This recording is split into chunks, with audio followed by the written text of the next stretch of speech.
दोस्तों CSS की इस वीडियो में हम बैकग्राउंड की कुछ प्रॉपर्टीज के बारे में जानेंगे, जिसके अंदर बैकग्राउंड क्लिप है, दूसरी बैकग्राउंड साइज और तीसरी बैकग्राउंड पोजीशन है। इन तीनों को आज हम इस वीडियो में एक्सप्लेन करेंगे। तो बगैर किसी देर के अपना कोड स्टार्ट करते हैं। यहाँ पे आप देख सकते हैं कि मैंने अपना सेटअप बना लिया हुआ है, जिसके अंदर index.html की एक फाइल है। वो सिंपल कोड लिखा है, सिर्फ एक div क्रिएट किया हुआ है जिसकी क्लास बैकग्राउंड इमेज है, बैक इमेज, और ये स्टाइल जो style.css है ये मैंने अटैच की है उसके साथ। अब सबसे पहले हम बैकग्राउंड साइज, अभी यहाँ पे एक इमेज भी है वो हमें शो नहीं हो रही क्योंकि उसका साइज हमारी div से बड़ा है। उसको सेट करने के लिए यहाँ पे मैं लिखूंगा बैकग्राउंड साइज कंटेन, और ये देखो हमारी इमेज जो सी है उस हमारे div के अंदर उस सेक्शन के अंदर पूरी आ गई है। इसके बाद एक कवर का होता है जो बाय डिफॉल्ट होता है, उसके अंदर होगा, ये देखो उसके अंदर इमेज जो सी है वो फुल कवर हो गई है हमारे इस div के अंदर। लेकिन कंटेन के अंदर क्या होता है, वो जितनी इमेज होती है वो साइज उसका छोटा होता है। ये देखो ये रिपीट हो रही है। अगर यहाँ पे मैं लिखूं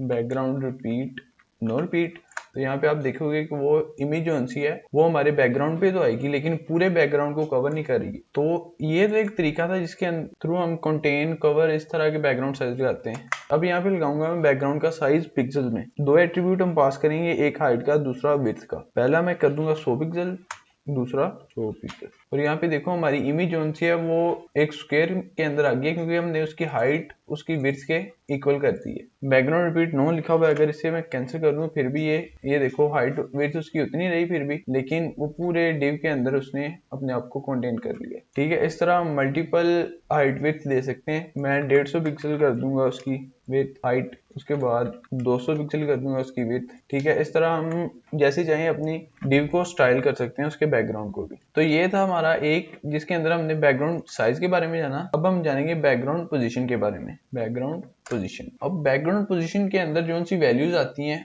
वो आपको बताता चलूं। उसके अंदर सबसे पहले मैं आपको यूज करना सिखाऊंगा सेंटर। और यहाँ पे देखो हमारी वो बैकग्राउंड पोजीशन जो सी बैकग्राउंड इमेज की पोजीशन वो बिल्कुल हमारे div के सेंटर में आ गई है। वो हाइट के लिहाज से भी, एक्स एक्सिस के लिहाज से भी सेंटर में, और वाई एक्सिस के लिहाज से भी सेंटर में है। इसी तरह अगर मैं इसे लेफ्ट कह दूं तो ये लेफ्ट में आ जाएगी, अगर राइट कह दूं तो ये राइट में चली जाएगी। स्टार्ट जो सी है बाय डिफॉल्ट होती है। उसके बाद एक और इसकी हम इधर यूज करें, अगर लेफ्ट टॉप,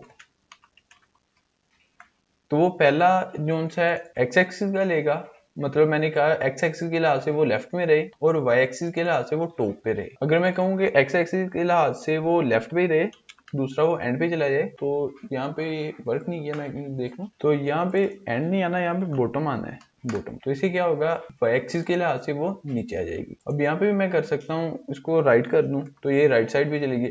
इस तरह करके हम पोजीशन को भी बैकग्राउंड की कंट्रोल कर सकते हैं। हमारे पास एक और तरीका है जिसके थ्रू हम बैकग्राउंड पोजीशन को कंट्रोल कर सकते हैं। वो क्या है कि वो हम सादा तौर पे हम उसे पिक्सल्स में दें। 50 पिक्सल जो सी है वो एक्स एक्सिस में हो, 100 पिक्सल जो सी है वो वाई एक्सिस में हो। तो ये देखिए इस तरह हमारी वर्क करती है। अब हमारी हाइट ही 100 पिक्सल है, इसलिए यहाँ तक की आएगी, ये 200 पिक्सल है। तो यहाँ पे मैं इसे अगर 500 करूँ जो कि ज्यादा है, तो वो यहाँ से गायब हो जाएगी, वो कहीं नीचे चली जाएगी। इस तरह करके हम बैकग्राउंड पोजीशन सेट करते हैं।